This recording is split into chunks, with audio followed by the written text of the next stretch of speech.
इसमें बात करेंगे हम जनरेटिव एआई कैसे वर्क करता है और ट्रेनिंग से जनरेशन कैसे होता है और किस किस तरीके से कर सकते हैं हम लोग।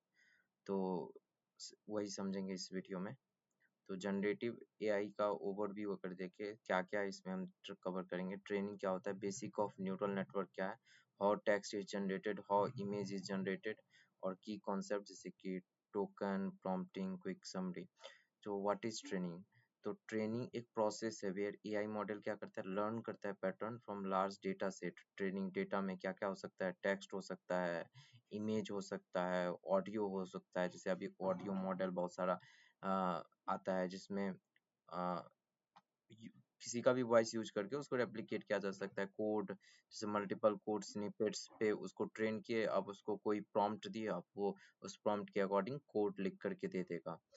तो गोल क्या है, तो make the model generalise and predict new unseen inputs. यानी एग्जिस्टिंग इनपुट पे ट्रेन ऐसे करे कि अनसीन इनपुट्स पे वो आउटपुट दे पाए। टाइप ऑफ लर्निंग कितने तरीके का होता है, तो दो तरीके का, तीन तरीके का टाइप ऑफ लर्निंग हो गया। सुपरवाइज्ड लर्निंग हो गया, लेबल्ड डेटा यानी इनपुट आउटपुट पेयर रहता है। अनसुपरवाइज्ड लर्निंग, नो लेवल, फाइंड पैटर्न्स, जो भी डेटा दिए हैं उसमें पैटर्न फाइंड करके फिर उसको लर्न करना, वो हो गया अनसुपरवाइज्ड लर्निंग। रीइंफोर्समेंट लर्निंग की learning by rewards and penalties, यानी कुछ पॉइंट्स मिला, अगर उसको सही लग रहा है फिर नेक्स्ट टाइम अगर वो सही नहीं लगा तो उसको डिग्रेड कर दें। तो उस तरीके से। तो बेसिक्स ऑफ न्यूरल नेटवर्क्स, तो neurons mini decision unit mimicking brain cell, एक तरीके से हम इसको बोल सकते हैं। लेयर्स में तीन तरीके का लेयर हो गया, input layer receives data, hidden layer process जो कर रहा है डेटा, और आउटपुट लेयर जो प्रिडिक्शन कर रहा है। Transformer specialised architecture for handling sequences की ब्रेक थ्रू, लाइक जीपीटी हो गया, चैट जीपीटी, बर्ट, ये सारा की ब्रेक थ्रू इसके अंदर है जो कि अभी ट्रेंड कर रहा है। Weights and biases learned during training GPT 4 for example have over 175 billion parameters इसके अंदर। How text is generated, text कैसे जनरेट होता है, तो प्रोसेस क्या होता है, तो इनपुट प्रॉम्प्ट गया, टोकनाइजेशन हुआ और prediction of the next token होगा। Repeat until the desired length जब तक नहीं आ जाता है। Sampling techniques, greedy speech always pick the most likely next word. Temperature, इसके अंदर मल्टीपल टेक्निक्स है, जैसे greedy speech always pick the most likely next word. Temperature adds randomness, higher, more creative, इसके अंदर भी दो और आ जाता है, जैसे कि top K sampling, top P sampling जो कि न्यूक्लियस वाला है। Top K sampling pick next word from the top K choices.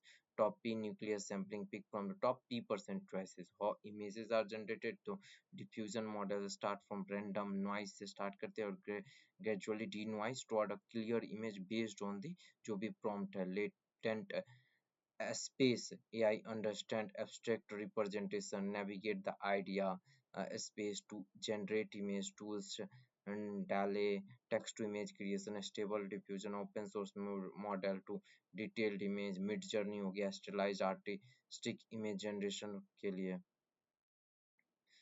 अब अगर इमेज से समझे तो ट्रेनिंग के लिए क्या हुआ कि ट्रेनिंग डेटा लिया, टेक्स्ट लिया, इमेज, ऑडियो, कोड, उसको फाइन ट्यून किया, यहाँ पे मॉडल लर्न किया, जनरेटिव एआई मॉडल लर्न किया, और फिर जब कोई प्रॉम्प्ट दिए तो जनरेट कर दिया न्यू कंटेंट। तो इम्पोर्टेंट कॉन्सेप्ट क्या क्या इसके अंदर आ गया कि टोकन क्या होता है, unit of text, words, parts of words, example ChatGPT is amazing might be 5 token.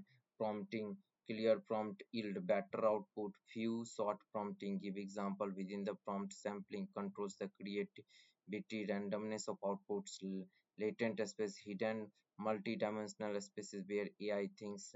तो समरी ओवरऑल क्या है, तो जनरेटिव एआई क्या कर रहा है, लर्न कर रहा है, प्रिडिक्ट एंड क्रिएटिंग।